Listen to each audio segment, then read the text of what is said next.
Hello everyone, আমি Arunima tales of অরুণিমার একটা mini ব্লগে আপনাদের সবাইকে স্বাগত জানাই। যেহেতু এখন রথযাত্রার উৎসব চলছে, সেই কারণে আমরা আবারও চলে গেছিলাম জগন্নাথ দেবের দর্শনে। আমরা বেশ সকাল সকালই বেরিয়ে পড়েছিলাম টরন্টোর জগন্নাথ মন্দিরে। অ্যাকচুয়ালি এই মন্দিরটা ভারত সেবাশ্রমের পক্ষ থেকে, এই শ্রী জগন্নাথ দেবের মন্দিরটা এই 8 তারিখেই প্রতিষ্ঠা হয়েছে। তো এই জগন্নাথ দেবের মন্দির প্রতিষ্ঠা উপলক্ষে 8 তারিখ থেকে এই 14 তারিখ অবধি কিছু না কিছু অনুষ্ঠান প্রত্যেক দিনই ছিল, কিন্তু অফিসের কারণে সেই সমস্ত অনুষ্ঠান আমরা অ্যাটেন্ড করতে পারিনি। তো আমরা অলরেডি পৌঁছে গেছি এখন ভারত সেবাশ্রম সঙ্গে শ্রী জগন্নাথ টেম্পলে।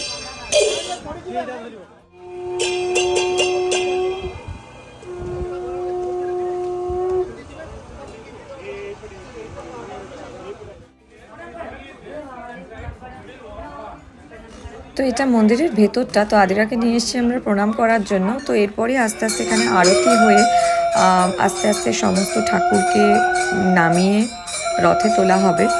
তারপরে রথ বেরোবে, রথযাত্রা হবে।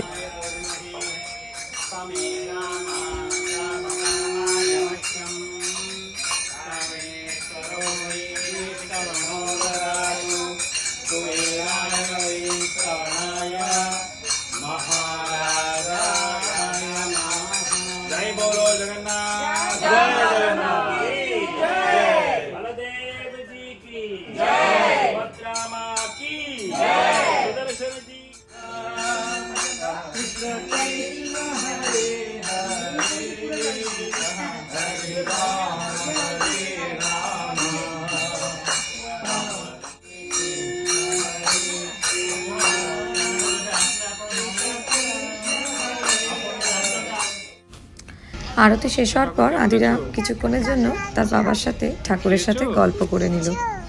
তোমার ঘুম হয়েছে? আচ্ছা আচ্ছা,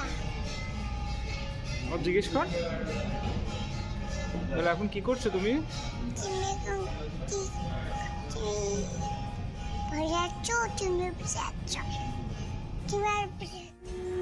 আরতি শেষের পর আস্তে আস্তে সব ঠাকুরকেই এবারে রথে তোলা হবে।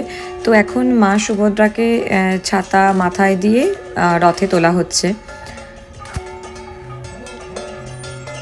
এইভাবে একে একে সব ঠাকুরকে নামিয়ে রথে তোলা হবে, তারপর রথ বেরোবে, রথযাত্রা হবে। কিন্তু কিছু কারণবশত আমরা পুরোটা থাকতে পারিনি, আমাদের চলে যেতে হয়েছিল। তো সেই কারণে রথযাত্রার ভিডিওগুলো আপনাদের সাথে তুলে ধরতে পারলাম না।